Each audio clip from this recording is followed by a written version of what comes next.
Assalamualaikum warahmatullahi wabarakatuh. Saya Muhammad Ismuddin dari kelas M6 NPM 219081081102. Di sini saya akan menjelaskan tentang kapital struktur. Modal sumber kerja pendapatan bersih.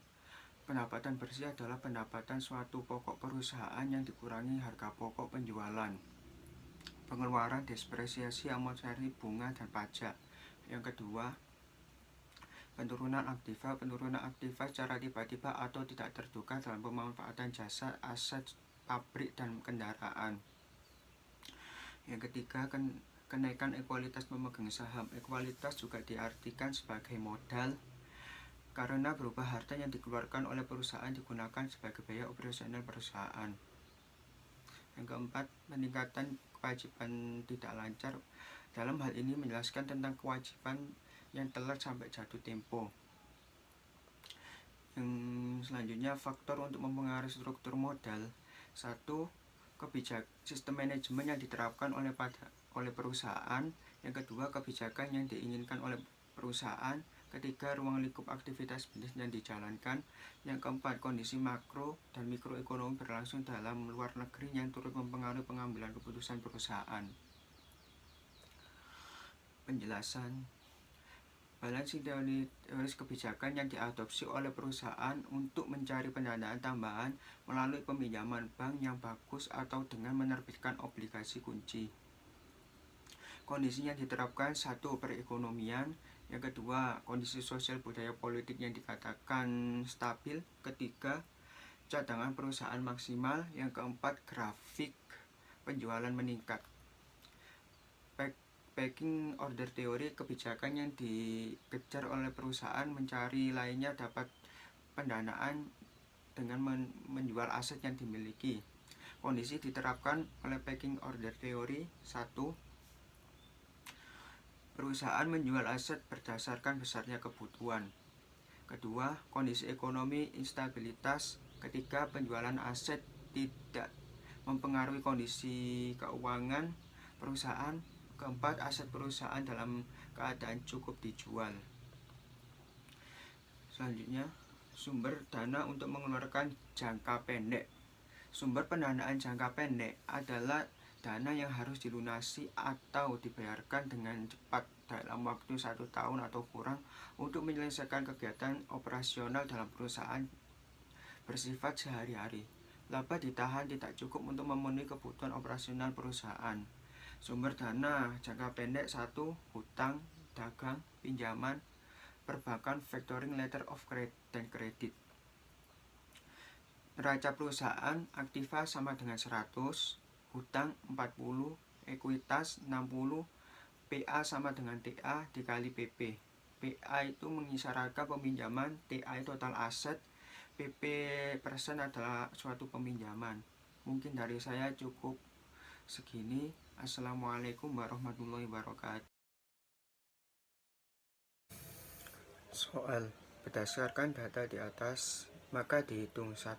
ROA jika return on correct asset adalah 10%, rate of return on fixed asset adalah 25%. Yang kedua, financing cost jika cost of liabilities adalah 14% dan cost of long term debit adalah 18%. Ketiga, current ratio.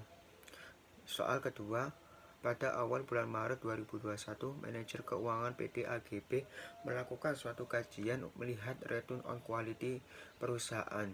Informasi manajer pemasaran menyebutkan bahwa penjualan diestimasikan terjadi kenaikan sebesar 10 miliar dan asumsi perusahaan yang melakukan ekspansi pembukaan kantor pemasaran ke Kalimantan dan ke negara Malaysia.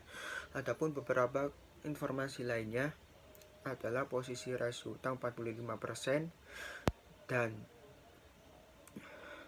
nilai aktiva terbesar yaitu 5 miliar, komposisi earning before interest dan tax EBIT adalah 8,5%, komposisi interest cost biaya bunga adalah 9%, komposisi tax pajak adalah 22%.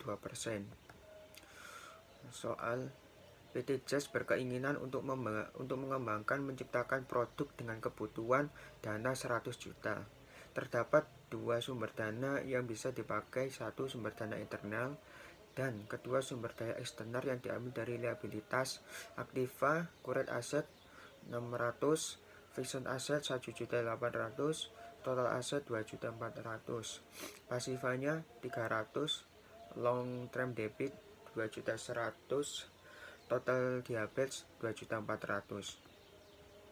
Soal ketiga, ada 3 kondisi situasi ekonomi yang harus dianalisis. 1. Ekonomi menurun dengan estimasi kuret 50% dari penjualan.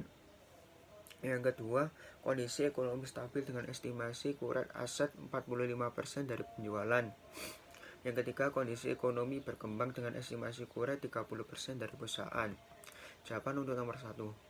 Rate return on commerce asset 10% dikali 600 sama dengan 600. Rate of return of 25% dikali 1.800 sama dengan 450. Total profit yaitu 510. ROA 510 sama dengan 21,25%. 2. Cost of credit liabilitas 14% dikali 300.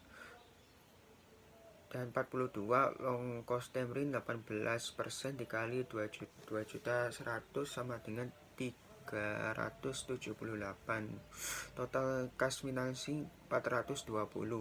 Current ratio 600 per 300 sama dengan 200%. A. Menurunkan current asset 1. Rate of return of current assets 10% dikali 500 sama dengan 50. Rate of return of fixed asset 25% dikali 1.800 ditambah 45, total profit yaitu 500. ROA 500 sama dengan 0,217 sama dengan 21,73%. Yang kedua, current ratio 500 per 300 sama dengan 1,666 sama dengan 116%. B. Menambah current liabilitas 1. Cost of current liabilitas 14% dikali 400 sama dengan 56.000. Cost of long debit 18% dikali 2.100 sama dengan 378. Total cash financing 434.000. ROA 510 per 300 0,204 sama dengan 204. B. Current ratio 600 per 400 sama dengan 1,5 sama dengan 150% sama dengan 1,5 sama dengan 150. Item ROA semula yaitu 21,25%. Ruang financing RP 420, current asset 200, penurunan CA 21,73%, penambahan CL 20,4%, RP 420.000, RP 434, terus yang bawahnya itu 167 per 150. Berdasarkan dasar di atas, diturunkan CA lebih menguntungkan daripada penambahan CL, sehingga dapat disimpulkan bahwa sumber daya yang diambil CA lebih layak. Uraian fixed asset 5 juta, stabil 5 juta, perkembangan 3 juta, current asset 5 juta, stabil 4.500.000, perkembangan 3 juta, total aset 10, stabil 9.500.000, terus perkembangan 8 juta. Utang rasio 4.500.000, stabil 4.275.000, perkembangan 3.600.000. Terus ekualitas 5.500.000, stabil 5.225.000, perkembangan 4.400.000. EBIT 850, 850. Terus interest cost 9%, 450, 384, 324. EBT 445, terus 456, terus 526. Tax 22%, 97, 102, 115. 347, 365, 410. Cara perhitungan kuret aset sama dengan 10 juta dikali 50%, terus 10 juta dikali 45%, 10 juta dikali 30%.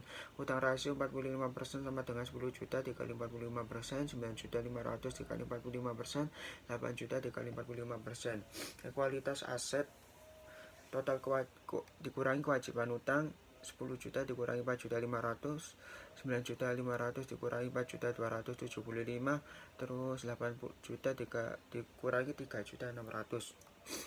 EBIT 8,5% sama dengan 10 juta dikali 8,5%.